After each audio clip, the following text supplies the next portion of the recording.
Mon fils était parti travailler à l'étranger depuis au moins 2 ans. C'est ce que me disait ma belle-fille. Amélie était toujours si attentionnée, presque trop. Mais un samedi matin, au marché de Bercy, un livreur glissa un paquet dans mes mains et murmura: Êtes-vous le père de Thomas?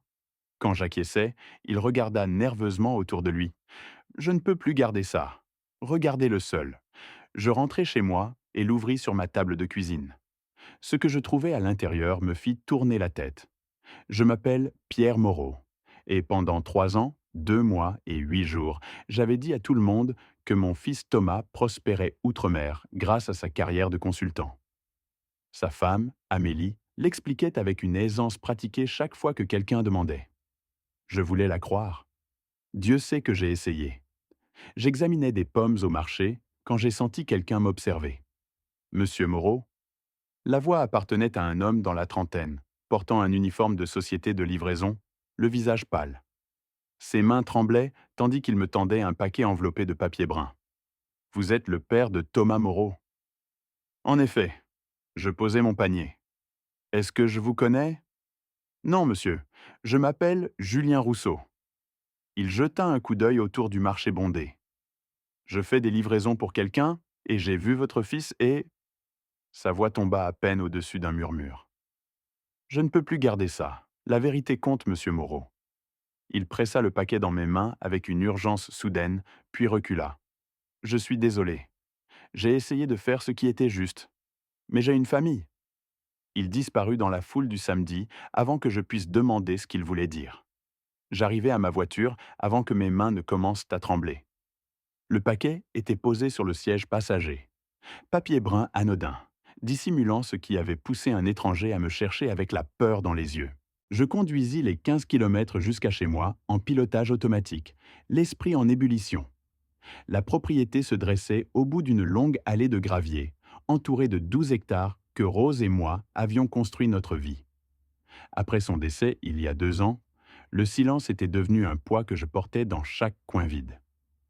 Je posai le paquet sur la table de cuisine, la même surface de chêne où nous avions partagé d'innombrables repas de famille, et forçai mes doigts à se stabiliser. À l'intérieur, je trouvai une clé USB, une lettre pliée et une photographie qui stoppa mon cœur. La photographie montrait Thomas, indéniablement mon fils, malgré les creux émaciés de ses joues et le regard hanté dans ses yeux que je n'avais jamais vu auparavant. Il se tenait devant un mur de béton tenant un journal. La date était visible. 14 avril de cette année, il y a 6 mois. Ce n'était pas un voyage d'affaires. Ce n'était ni Dubaï ni Singapour. La lettre dans ma main commençait simplement: Monsieur Moreau, je m'appelle Julien Rousseau. Je travaille pour Transport Express. Et pendant la dernière année, j'ai effectué des livraisons à un établissement à l'extérieur de Paris pour le compte de votre belle-fille. Je regardais à nouveau la photographie, puis la clé USB posée sur ma table de cuisine, comme une arme chargée. La photographie montrait mon fils debout, devant un mur de béton tenant un journal daté d'il y a 6 mois. Il n'était pas à Dubaï. Il n'avait jamais quitté l'Île-de-France. Pendant un long moment, je fixai simplement la photographie. Puis mes mains se stabilisèrent et j'atteignis la clé USB. Le vieil ordinateur portable de Rose était posé dans un coin de la table de cuisine. Je l'allumai et insérai la clé. 6 fichiers vidéo apparurent à l'écran, chacun étiqueté avec des dates s'étalant sur les 14 derniers mois. Je cliquai sur le premier. Ma cuisine se matérialisa.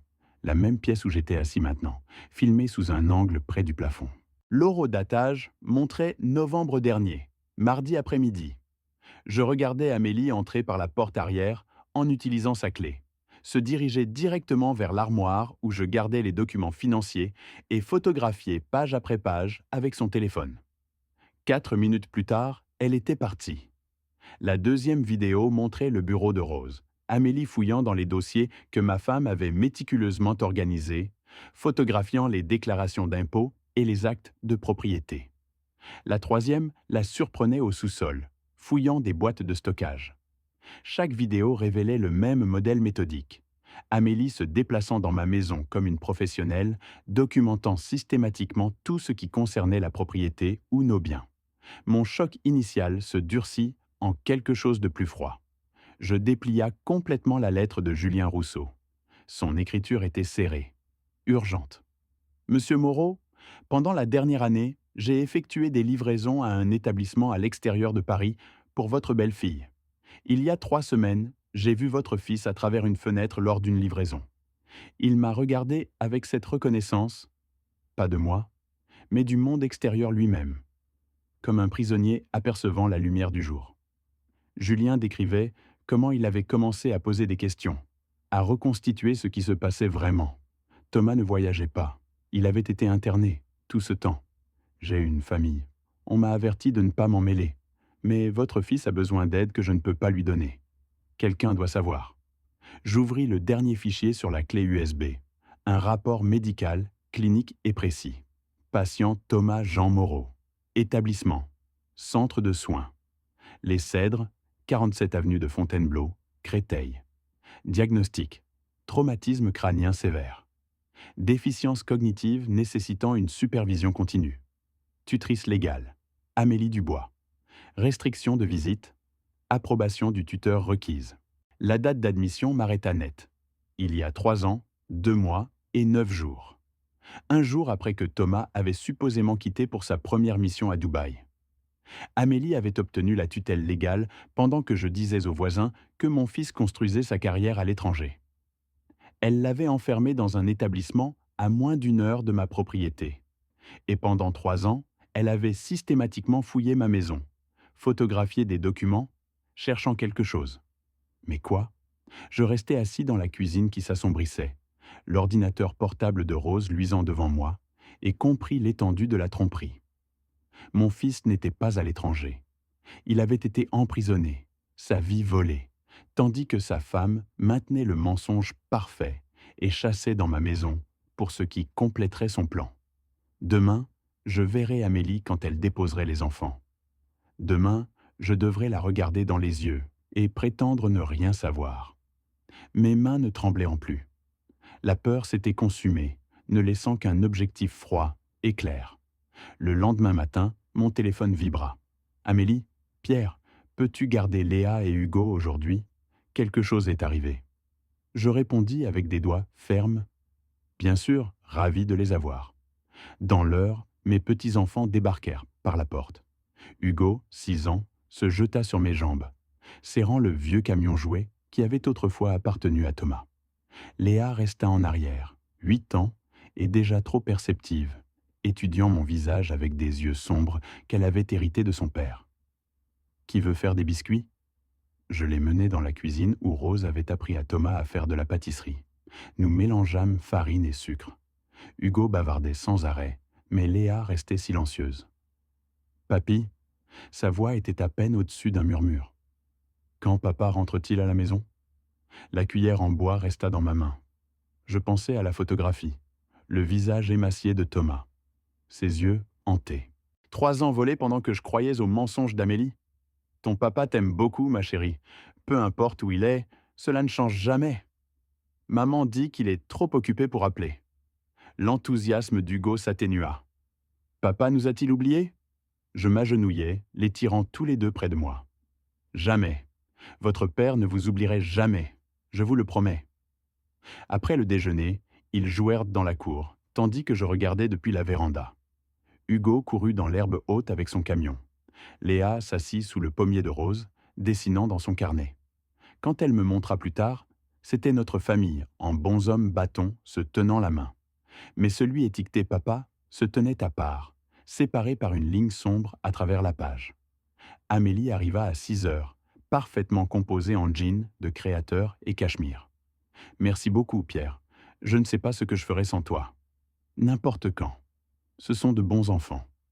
Elle s'attarda à la porte, et je reconnus le changement, la préparation subtile pour ce qu'elle était vraiment venue dire.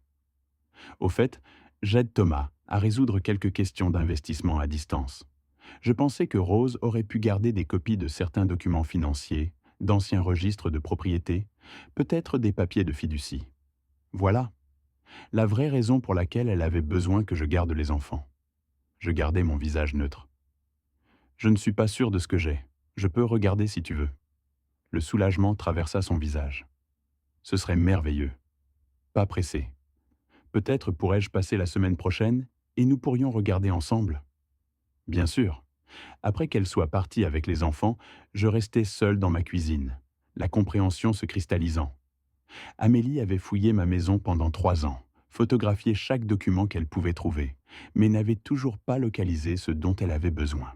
Maintenant, elle demandait directement, et je venais d'accepter de l'aider à le trouver. Mais il y avait un endroit qu'elle ne connaissait pas, un endroit que j'avais presque oublié moi-même. Rose avait toujours été méticuleuse avec les papiers importants. Après son décès, j'avais trouvé une petite clé dans le tiroir de son bureau avec une étiquette indiquant Crédit agricole Vincennes coffre 247. À l'époque, je l'avais mise de côté, trop affligée pour m'occuper de paperasserie. Demain, j'irai à cette banque et verrai ce que ma femme avait caché, ce qu'elle avait gardé secret, même de moi. Quoi qu'Amélie cherchait, Rose s'était assurée que cela reste hors de sa portée. Le lundi matin arriva trop vite. Je me tenais devant le Crédit agricole de Vincennes à 9 heures précises, serrant la petite clé que j'avais trouvée dans le tiroir de Rose. Une clé que j'avais oubliée jusqu'à ce que les questions d'Amélie me rappellent qu'elle existait. La jeune employée sourit plaisamment, tandis que j'approchais. Bonjour, monsieur Moreau. Comment puis-je vous aider? J'ai besoin d'accéder au coffre-fort de feu ma femme. Je glissai la clé sur le comptoir avec ma pièce d'identité. Elle vérifia son ordinateur, acquiesça et me mena à travers la lourde porte du coffre-fort dans une salle de consultation privée. La boîte métallique glissa facilement, plus lourde que je ne m'attendais. À l'intérieur, je trouvai un document légal intitulé Fiducie familiale Moreau, confidentiel, une enveloppe scellée marquée pour Pierre, et des copies d'actes de propriété et de registres financiers. Mes mains tremblaient tandis que j'ouvrais d'abord l'enveloppe. L'écriture familière de Rose remplissait les pages, datées de 6 mois avant son décès. Mon très cher Pierre, si tu lis ceci, je ne suis plus là, et je prie pour que tu n'aies jamais eu besoin de le trouver. Mais j'ai appris à faire confiance à mes instincts. Et mes instincts concernant Amélie me troublent depuis des années. J'ai remarqué des choses, petites au début, des mensonges sur où elle était, de l'argent qui ne correspond pas à son salaire, la façon dont elle regarde Thomas quand elle pense que personne ne regarde. Pas avec amour, mais avec calcul. J'ai créé cette fiducie sans le dire à personne sauf à Maître Lenoir. Elle protège Thomas et les enfants. Si quelque chose arrive à Thomas, si Amélie essaie de contrôler ses biens ou les nôtres, ce document l'empêche. La propriété, la terre, tout reste en fiducie pour Thomas et les enfants, géré par toi. Elle n'obtient rien. Batte-toi pour notre fils, Pierre. Tu es plus fort que tu ne le penses. Tout mon amour, Rose. Je restais assis dans cette petite salle de banque, la lettre de Rose dans mes mains, et sentis quelque chose se briser à l'intérieur de ma poitrine. Ma femme avait su. D'une façon ou d'une autre, elle avait senti le danger avant nous tous, et elle avait essayé de nous protéger depuis l'au-delà. 20 minutes plus tard, je fis irruption dans le bureau de Maître Lenoir au centre-ville. Le vieux juriste leva les yeux de son bureau, l'inquiétude gravant ses traits quand il vit mon visage. Pierre, qu'est-ce qui ne va pas? Je déballai tout. Le paquet de Julien Rousseau, les vidéos, le rapport médical, Thomas emprisonné au Cèdre, la tutelle d'Amélie, sa fouille systématique de ma maison. Maître Lenoir écouta sans interrompre, son expression s'assombrissant à chaque révélation. Rose est venue me voir il y a 3 ans, dit-il finalement, tirant un dossier de son cabinet. Juste après son diagnostic. Elle s'inquiétait de quelque chose, mais ne voulait pas dire exactement quoi. Cette fiducie est en béton armé, Pierre. Elle remplace tout. Amélie n'a accès ni à vos biens, ni à l'héritage de Thomas. Peut-elle la contester? Elle peut essayer, mais Rose était saine d'esprit quand elle l'a créée. Il marqua une pause. Cependant, si ce que vous me dites est vrai, si Amélie a obtenu la tutelle par fraude, elle a commis plusieurs crimes. Nous avons besoin de preuves plus solides. Il ouvrit le tiroir de son bureau et sortit une carte de visite. Marc Dubois, ancien DGSI. S'il y a quelqu'un qui peut obtenir les preuves dont nous avons besoin, c'est lui. Je pris la carte, étudiant le texte simple. Je vais l'appeler. Pierre, la voix de Maître Lenoir était grave. Ces gens sont dangereux. Une journaliste a commencé à poser des questions sur des établissements comme les Cèdres il y a 6 mois. L'article a disparu du site web dans les 48 heures. 2 semaines plus tard, elle est morte dans un délit de fuite. L'affaire n'a jamais été résolue. Ce soir-là, Marc Dubois apparut à ma propriété après la tombée de la nuit, se déplaçant comme un homme habitué au danger. Il avait balayé ma propriété à la recherche de dispositifs de surveillance avant de frapper. Pas de micro que j'ai pu trouver, dit-il en guise de salutation. Mais supposez que vous êtes surveillé de toute façon. À l'intérieur, je déballais tout tandis que Marc examinait les vidéos, le rapport médical, la lettre de Julien Rousseau. Son visage resta impassible jusqu'à ce que je mentionne Thomas au cèdre. C'est plus gros que de la fraude familiale. La voix de Marc était plate, professionnelle. Je connaissais Sophie Girard, la journaliste qui a enquêté sur ces établissements. Elle était prudente, minutieuse. Elle a publié un article sur l'exploitation de tutelle avant qu'il ne disparaisse du site web dans les 48 heures. 2 semaines plus tard, délit de fuite sur l'A6.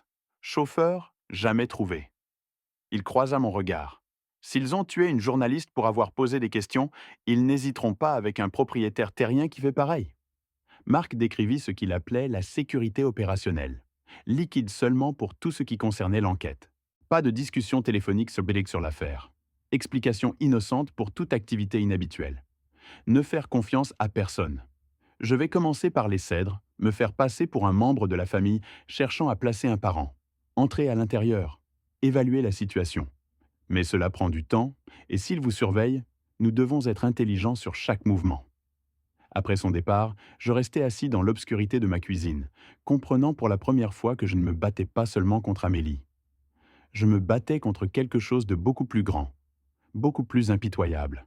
Le lendemain matin, mon téléphone vibra. Numéro inconnu. Arrêtez de poser des questions sur Thomas Moreau. C'est votre seul avertissement. Je le transmis à Marc sans répondre. Cet après-midi-là, Amélie se présenta à l'improviste, parfaitement composée dans un blazer sur mesure. J'étais dans le coin. J'ai trouvé quelques formulaires, juste une autorisation de dossier médical pour la coordination des soins de Thomas. Pourriez-vous signer ici? Je pris les papiers, mais ne les ouvris pas. Je vais faire réviser ça par Maître Lenoir d'abord. Son sourire se crispa. Votre avocat, Pierre, c'est juste de la paperasserie standard. Je ne signe rien sans révision légale. Quelque chose traversa son visage. Du calcul, peut-être de la colère, avant que le masque ne revienne. Bien sûr, prenez votre temps. Après son départ, j'appelai Maître Lenoir. Il me demanda de scanner le formulaire et de l'envoyer. 20 minutes plus tard, il rappela. Ne signez pas ça. Cela donnerait à ses avocats accès à tous vos dossiers médicaux. Ils pourraient sélectionner n'importe quoi pour soutenir une revendication d'incompétence. Elle construit un dossier contre moi. J'ai peur que ce soit pire que ça. Mercredi matin à 9h15, un coursier livra un document officiel.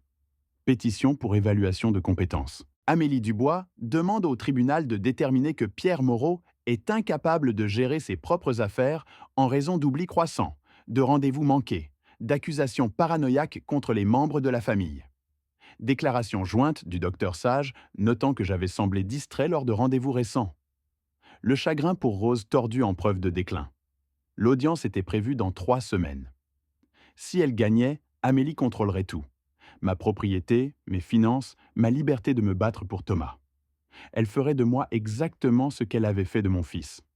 Un prisonnier de sa tutelle. J'appelai immédiatement Maître Lenoir. Elle essaie de me faire ce qu'elle a fait à Thomas. Sa voix était sombre quand il répondit. Elle bouge plus vite que je ne m'y attendais, Pierre. C'est agressif. Nous avons besoin de preuves, solides, irréfutables, que la tutelle de Thomas était frauduleuse, et nous en avons besoin dans les 3 semaines. Les jours se brouillèrent, dans un halo de préparation et d'effroi. Puis, 10 jours avant l'audience, Marc appela à l'aube. « Ouais, j'ai trouvé quelqu'un à l'intérieur, » dit-il sans préambule. « Elle est prête à parler. » À 6 heures ce matin-là, une femme au début de la trentaine se tenait dans ma cuisine, des cernes noires sous les yeux et une clé USB serrée dans sa main. Nathalie Petit. Elle avait travaillé au Cèdre pendant 4 ans comme infirmière diplômée, jusqu'à il y a 2 semaines, quand sa conscience avait finalement gagné. « Je ne peux pas témoigner, » dit-elle immédiatement, sa voix tendue. « J'ai une fille. J'ai vu ce qui est arrivé à cette journaliste qui posait des questions, mais j'ai fait des copies avant de partir. » Elle glissa la clé sur la table, comme si elle lui brûlait les doigts. Derrière elle, Marc se tenait silencieux, surveillant les fenêtres. Thomas Moreau est listé comme traumatisme crânien sévère avec capacité diminuée, dit Nathalie. Mais ces notes de dossier ne correspondent pas à ce diagnostic. Ces évaluations cognitives montrent un fonctionnement normal. Ces signes vitaux sont stables. Il communique clairement avec le personnel quand on nous permet d'interagir avec lui, ce qui n'est pas souvent. Ma main trembla, tandis que je prenais la clé. Pourquoi les restrictions? Dr Flynn Martial signe tout ce qu'Amélie demande. Contact minimal, pas d'appels extérieurs, temps de loisirs limité. La facturation passe à 4 500 € par mois. Mais le niveau de soins réel, elle secoua la tête. Peut-être 1 200 €. Le reste disparaît. Elle sortit des emails imprimés. Je reconnus le nom d'Amélie dans l'entête, celui du docteur Martial dans la réponse. Nous devons maintenir les restrictions nécessaires. Le contact familial reste déconseillé. Il y a des dizaines de cas comme Thomas au Cèdre, dit Nathalie doucement. Des gens qui pourraient rentrer chez eux. Des gens dont les familles ne savent même pas qu'ils sont là. C'est un système, monsieur Moreau. Et votre fils s'y est fait prendre. Marc la raccompagna. Quand il revint, il me tendit un deuxième ensemble de documents. Des photos qu'il avait prises lors d'une reconnaissance nocturne de l'extérieur des Cèdres, plan d'étage, horaire d'équipe. Amélie organise un appel vidéo ce soir, dit-il. 18 heures. Vous, Thomas et les petits-enfants. Elle pense que ça la fera bien paraître pour l'audience de compétences. Mais nous allons regarder votre fils très attentivement. Ce soir-là, le salon d'Amélie ressemblait à une scène. Léa et Hugo étaient assis à côté de moi sur le canapé, lavés et nerveux. L'écran de l'ordinateur portable vacilla, puis Thomas apparut. Il semblait plus mince que sur la photo de Julien, fatigué, mais ses yeux étaient sur clairs. « Salut, papa » dit-il, sa voix rauque mais ferme. Léa et Hugo explosèrent en bavardage excité. Thomas leur sourit, demanda des nouvelles de l'école, de la propriété. Chaque réponse était lucide, appropriée, présente. Puis son regard se verrouilla sur le mien, et je vis le clignement délibéré, le léger tapotement de ses doigts contre sa poitrine, la micro-expression qui disait « Je suis là, je suis conscient, j'ai besoin que tu me vois ». Amélie planait au bord du cadre, surveillant. Thomas continua à parler aux enfants, garda sa voix légère, mais ses yeux ne quittèrent jamais les miens. Quand l'appel se termina, je restai assis dans le silence et compris que mon fils n'était pas malade. Il était piégé. Dimanche soir, Maître Lenoir appela avec les nouvelles. Julien Rousseau est mort. Accident de véhicule isolé sur l'A4, 3 jours après avoir livré un paquet mystérieux. La police a appelé ça de la fatigue au volant. Je savais mieux. L'audience était maintenant dans 9 jours. Nous avions nos preuves, mais je savais aussi le coup de dire la vérité et jusqu'où quelqu'un irait pour l'enterrer. Le matin de l'audience arriva froid et gris. Je conduisis seul vers Paris, quittant la propriété avant l'aube, le poids du document de fiducie de Rose et du sacrifice de Julien Rousseau pressant contre ma poitrine. Le tribunal de grande instance de Paris s'élevait des blocs du centre-ville comme un monument au jugement. À l'intérieur, la salle d'audience lambrissée semblait conçue pour intimider. Haut plafond, lumière fluorescente qui lavait tout pâle. Le banc du juge élevé comme un autel. Amélie était assise de l'autre côté de l'allée avec 3 avocats la flanquant. Maître Durand, son conseil principal, semblait cher et tranchant dans un costume anthracite. Amélie elle-même portait du bleu marine, une expression d'inquiétude soucieuse, la belle-fille dévouée forcée de prendre des décisions difficiles. À 9 heures exactement, nous nous levâmes pour la juge Marie Lefort. Elle était au début de la soixantaine, cheveux gris tirés en arrière, des yeux qui ne ratèrent rien. Sa réputation la précédait, équitable mais intolérante au jeu. Maître Durand ouvrit avec de la sympathie pratiquée. « Votre honneur, nous sommes ici en raison de sérieuses inquiétudes concernant la compétence mentale déclinante de Pierre Moreau.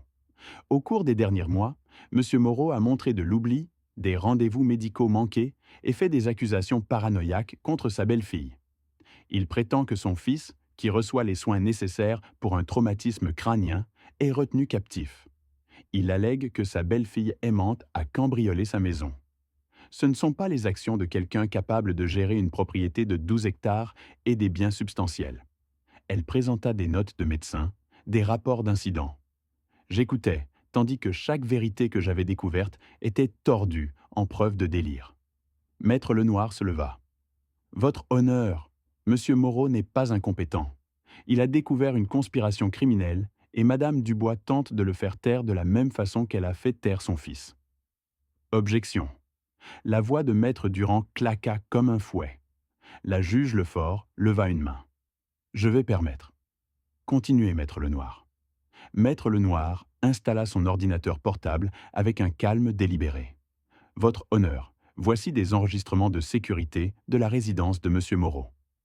La première vidéo remplit l'écran. Date tampon, novembre dernier. Amélie apparut utilisant sa propre clé, entrant pendant que j'étais absent. Elle se déplaça avec un but directement vers le classeur, photographiant des documents avec une efficacité méthodique. La salle d'audience remua. Une deuxième vidéo. Date différente, même modèle. Une troisième, quatrième, 6 vidéos au total, s'étalant sur 14 mois. Chaque fois que je quittais la propriété, Amélie était entrée, documentant, cherchant. Le visage d'Amélie se vida de couleur. Maître Durand s'agita. Votre honneur, Madame Dubois a une clé. Elle était simplement inquiète du bien-être de son beau-père. Les vérifications de bien-être n'incluent pas la photographie de documents financiers et la fouille de papiers privés, coupa Maître Lenoir. C'était une intrusion calculée pour localiser quelque chose de spécifique. Il se tourna vers la juge. Votre honneur, la vérité est que Thomas Moreau n'est pas diminué. Sa tutelle a été obtenue par fraude. Nous avons des preuves médicales du personnel de l'établissement qu'il est pleinement lucide. Nous demandons que Thomas Moreau soit amené devant ce tribunal pour une évaluation psychiatrique indépendante. Maître Durand explosa. Objection. C'est inapproprié, hors du cadre. Thomas Moreau est gravement diminué. Le transporter causerait un traumatisme psychologique. La juge Lefort abattit son marteau une fois. Maître Durand, si M. Moreau est aussi diminué que vous le prétendez, une évaluation le confirmera. Sinon, nous avons de sérieuses questions sur cette tutelle. Elle regarda l'huissier. J'ordonne que Thomas Moreau soit amené à ce tribunal immédiatement pour évaluation par un psychiatre désigné par le tribunal. Nous reprendrons à 14 heures. Le marteau frappa l'acier contre le bois. La composure d'Amélie se fissura juste un moment, tandis qu'elle se penchait vers ses avocats, chuchotant urgemment. À exactement 14 heures, les portes du tribunal s'ouvrirent. Ils amenèrent Thomas dans un fauteuil roulant dont il n'avait pas besoin, partie de la dernière performance d'Amélie. Il semblait mince, épuisé, mais ses yeux trouvèrent immédiatement les miens, flamboyants de reconnaissance et d'espoir féroce. Je n'avais pas vu mon fils depuis 3 ans, 2 mois et 8 jours. L'homme dans ce fauteuil n'était pas le fantôme qu'Amélie avait décrit. Il était piégé, mais il était présent. La juge Lefort acquiesça à l'huissier. Faites entrer Dr Pierre. Dr Alexandre Pierre, le psychiatre désigné par le tribunal, prit la barre avec l'autorité calme de quelqu'un qui traitait en fait, pas en manipulation. Votre honneur, j'ai terminé mon évaluation de Thomas Moreau. Mes conclusions? Monsieur Moreau est pleinement lucide. Il comprend sa situation, communique clairement et ne montre aucun signe de la déficience décrite dans les dossiers de l'établissement. Il ne nécessite pas de tuteur et devrait être autorisé à parler pour lui-même. À mon avis professionnel, son institutionnalisation continue n'a aucune base médicale. Le tribunal explosa. La juge Lefort abattit son marteau. Maître Durand essaya d'objecter, mais la juge la coupa. Les références du docteur Pierre sont impeccables. Monsieur Moreau, comprenez-vous pourquoi vous êtes ici? La voix de Thomas vint rauque de désuétude, mais claire. Oui, votre honneur, je comprends. Ma femme a demandé une tutelle, prétendant que j'étais incompétent. Je comprends qu'elle essaie maintenant de faire la même chose à mon père, et je comprends qu'il est temps de dire la vérité. Alors, s'il vous plaît, faites-le. Thomas prit une respiration. Je le regardais rassembler des forces d'une réserve que je ne savais pas qu'il avait encore. Il y a 3 ans, ma femme et moi nous sommes disputés à propos d'argent. J'ai un fonds fiduciaire que ma mère a établi avec des restrictions spécifiques sur l'accès. Amélie voulait que je brise ces restrictions, retire le capital immédiatement pour des investissements. J'ai refusé. Elle est devenue agressive, en colère. Nous étions debout près du haut des escaliers dans notre maison. Elle m'a poussé. Je suis tombé. Sa voix resta ferme, factuelle. Je me suis réveillé à l'hôpital, avec une blessure à la tête, confus. Au moment où j'étais assez lucide pour comprendre ce qui s'était passé, elle avait obtenu la tutelle. Elle a dit au médecin que j'avais des délires, que j'étais violent. J'ai essayé de dire au personnel de l'établissement, mais Dr Flynn Martial l'a rejeté comme une fabrication post-traumatique. J'ai essayé de faire passer des messages, mais toute communication était surveillée, contrôlée. J'ai été en prison pendant 3 ans, votre honneur, enfermé pendant que ma femme vidait mes comptes et fouillait la maison de mon père pour des documents qui lui permettraient de tout contrôler. Maître Durand bondit sur ses pieds. C'est un faux souvenir typique de traumatisme crânien. Maître Lenoir se leva calmement. Votre honneur, il y a encore une pièce à conviction. Il fit signe à Marc. L'enregistrement se joua. Une conversation du couloir du tribunal, 90 minutes plus tôt pendant la suspension. La voix d'Amélie confrontant Pierre dans un moment qu'elle pensait privé. Tu aurais dû signer ce dont j'avais besoin, Pierre. Tu aurais dû rester confus et docile. Thomas n'a jamais été assez bon, jamais assez ambitieux. Quand il est tombé dans ces escaliers, j'ai vu une opportunité. Protéger l'héritage de mes enfants de son incompétence, contrôler tout. Tu m'as forcé à des étapes que je ne voulais pas prendre. La loi française sur le consentement d'une partie rendait l'enregistrement de marque légale. Il avait fait partie de la conversation, se tenant à côté de Pierre tout le temps. Le tribunal devint silencieux.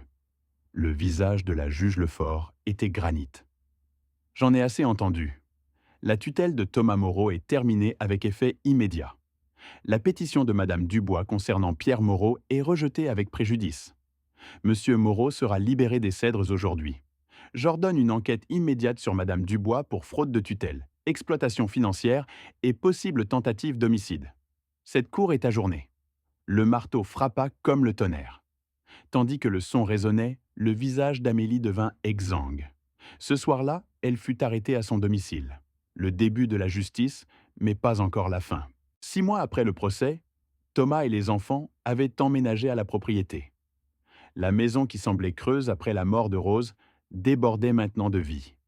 Rire d'enfant, la voix de mon fils lisant des histoires du soir, le son de la guérison. Ce qui suivit le procès vint rapide et minutieux. Amélie fut condamnée pour plusieurs chefs d'accusation. Fraude de tutelle, exploitation financière, complot. 15 ans de prison, pas de libération anticipée. L'enquête sur les cèdres s'étendit comme un feu de forêt. Dr Flynn Martial et 3 membres du personnel arrêtés pour complot. 12 autres patients identifiés dans des circonstances similaires. Des gens cachés par des familles cherchant le contrôle des biens. Vies volées enfermées derrière des portes codées. Tous libérés, tutelle révisée. L'établissement fermé définitivement. Nathalie Petit reçut l'immunité en échange de son témoignage. Elle travaille maintenant pour un groupe de défense de réforme de tutelle. La famille de Julien Rousseau apprit la vérité sur ses actions héroïques. Je leur ai rendu visite personnellement, me suis assuré qu'ils sachent que leur mari et père avaient sauvé la vie de Thomas. Sans le courage de Julien, ce samedi matin au marché, mon fils serait toujours emprisonné. L'enquête sur la mort de Sophie Girard fut rouverte, bien qu'aucune accusation ne soit encore portée. Thomas rentra à la maison 3 jours après l'audience. Léa et Hugo, une semaine plus tard, après thérapie familiale. La transition fut la plus difficile pour les enfants. Leur mère en prison, leur père, quelqu'un dont ils se souvenaient à peine. Leur grand-père, qui avait semblé vieux, soudainement révélé comme un guerrier féroce. Mais graduellement, la guérison vint. Thomas reprit le travail de la propriété, réparant les clôtures, s'occupant du bétail, tâche que son corps se rappelait. Thérapie pour eux tous, reconstruisant les relations à travers de petits moments. Petit déjeuner aux crêpes, aide aux devoirs, histoire du soir que Thomas réapprenait à raconter. Léa lutta davantage, en colère contre sa mère, pleurant l'avenir qu'elle avait imaginé. Hugo se révéla plus résilient, plus jeune et adaptable. Dîners familiaux chaque soir, passant les plats, partageant les journées, recousant lentement ce qu'Amélie avait déchiré. Un soir d'automne, 6 mois écoulés, je m'assis sur la véranda, regardant le coucher de soleil se répandre sur mes champs. Thomas s'assit à côté de moi, Hugo sur ses genoux, Léa appuyée contre ma chaise. Les lucioles commencèrent leur danse. Je ne t'ai jamais remercié correctement. dit Thomas doucement. De ne pas avoir abandonné, de croire quand tu ne pouvais même pas me parler. Je serrai l'épaule de mon fils. Tu es mon garçon. Abandonner n'a jamais été une option. À l'intérieur, la photo de Rose se dressait sur le manteau à côté de sa lettre encadrée. Des mots que j'avais mémorisés. Batte-toi pour notre fils. Tu es plus fort que tu ne le penses. Je l'avais fait. Non par la violence ou la richesse ou le pouvoir, mais en refusant d'accepter des mensonges confortables, en faisant confiance à l'instinct, en faisant un pas à la fois quand tout semblait impossible. La vérité avait gagné. La justice était venue. Pas bruyante, pas célébrée dans les journaux, mais ici dans le rire de mon fils, la guérison de mes petits-enfants, la propriété récupérée de ceux qui avaient essayé de la voler. Papy, raconte-nous une histoire, demanda Léa. Je souris. Il était une fois un homme qui pensait tout comprendre de sa famille. Je leur racontais une version soigneusement éditée sur le père héroïque retenu prisonnier, le grand-père courageux qui se battit pour la vérité et la justice qui prévalut. Un jour, ils connaîtraient tous les détails. Ce soir, ils avaient besoin d'espoir. Les étoiles émergèrent, les lucioles brillèrent. Famille ensemble. C'était la victoire. C'était tout. En regardant cette histoire vraie en arrière, je vois un homme qui a presque tout perdu parce que j'ai choisi le confort plutôt que la vérité. Ne soyez pas comme moi. N'ignorez pas les signes d'alarme quand quelqu'un en qui vous avez confiance commence à contrôler le récit. N'attendez pas 3 ans pour poser les questions difficiles. Dieu nous a donné des instincts, pour une raison. Ce malaise que j'ai ressenti en regardant le sourire d'Amélie, qui n'atteignait jamais ses yeux. L'étrangeté des voyages soudains de Thomas. J'ai ignoré ces dons que Dieu avait plantés dans mon esprit parce que les confronter semblait trop dur. Cela a presque coûté mon fils. Voici ce que ces histoires de grand-père m'ont enseigné. Le mal prospère quand les bonnes personnes choisissent la commodité plutôt que le courage. Quand ce paquet est arrivé au marché, Dieu m'offrait une chance de me battre. J'aurais pu le rejeter, appeler ça une erreur, retourner à mon mensonge confortable. Au lieu de cela, j'ai choisi le chemin le plus dur et trouvé ma famille de l'autre côté. Cette histoire vraie n'est pas unique. En ce moment même, quelque part en France, une autre famille est déchirée par la fraude de tutelle, l'exploitation financière, quelqu'un utilisant le système légal comme une arme. Ces histoires de grands-pères doivent être racontées, entendues et partagées parce qu'elles portent des leçons qui pourraient sauver la vie de quelqu'un. Votre courage à parler pourrait faire la différence. Dieu vous a mis dans votre famille pour une raison. Ne laissez pas la peur vous faire taire quand quelque chose semble mal. C'est le cœur de toutes les histoires de grands-pères qui méritent d'être racontées. Nous nous battons pour ceux que nous aimons. Si cette histoire vraie vous a ému, s'il vous plaît, laissez un commentaire ci-dessous partageant vos pensées. Abonnez-vous à la chaîne et activez l'icône de cloche pour ne jamais manquer un autre récit puissant. Partagez cette vidéo avec quelqu'un qui a besoin de l'entendre aujourd'hui. Votre voix compte. Votre histoire compte. Ensemble, nous nous battons pour la vérité. Merci d'avoir écouté mon histoire. Si elle t'a touché, laisse un like. Écris en commentaire ce qui t'a le plus parlé et abonne-toi à la chaîne. Beaucoup d'autres histoires arrivent. Ce n'est pas la fin de la mienne. C'est seulement le début de quelque chose de meilleur.